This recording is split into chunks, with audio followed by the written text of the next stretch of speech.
নমস্কার, লক্ষ্মীপুর টাইমসের পক্ষ থেকে আপনাদের স্বাগতম। খবর পড়ছি আমি মনামি দাস।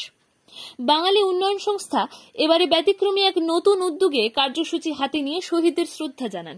19 মে শহীদ দিবস উপলক্ষে সোমবার বাঙালি উন্নয়ন সংস্থা লক্ষ্মীপুর সমজেলার প্রত্যন্ত গ্রাম অঞ্চলে থাকা শাখা কমিটির ব্যবস্থাপনায় পৃথক পৃথক 4টি স্থায়ী শহীদ বেদি নির্মাণ করে আনুষ্ঠানিকভাবে উন্মোচন করে মাল্যদান ও পুষ্পার্ঘ্য অর্পণ করে শহীদদের শ্রদ্ধা জানিয়েছেন।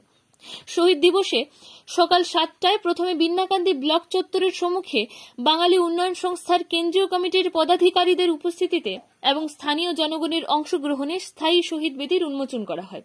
উন্মোচন করে শহীদ বেদিতে মাল্যদান ও পুষ্পার্ঘ্য অর্পণ করে শ্রদ্ধা জানানোর পর অনুষ্ঠানে বক্তব্য রাখেন পয়লাপোল নেহেরু কলেজের অধ্যক্ষ শুভজিৎ চক্রবর্তী, বাঙালি উন্নয়ন সংস্থার কেন্দ্রীয় কমিটির সভাপতি বিশ্বজিৎ দেবরায়, সহসভাপতি পিন্টুলাল রায়, সম্পাদক অশোক রায়, লক্ষ্মীপুর এসসি বোর্ডের চেয়ারম্যান দেবাশিস রায় এবং প্রাক্তন জিপি সভাপতি রাজেশ দাস।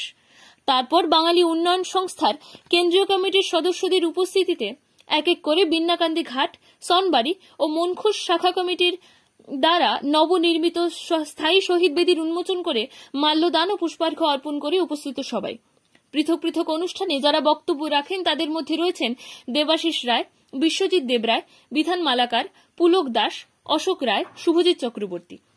লক্ষ্মীপুর সমজেলার প্রত্যন্ত গ্রাম অঞ্চলের জনগণকে 19 মে ভাষা শহীদ দিবসের সচেতনতা করতে পৃথক পৃথক শহীদ বেদি নির্মাণ ও আলোচনা সভার আয়োজন করা হয়।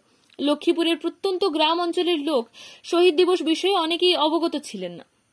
অনুষ্ঠানে আলোচনা সভার মাধ্যমে ভাষা শহীদের চেতনা গ্রাম অঞ্চলের লোক পেয়েছেন। এখন থেকে প্রতি বছর তারা শ্রদ্ধার সহিত শহীদ দিবস পালন করবেন বলে অঙ্গীকারবদ্ধ হন।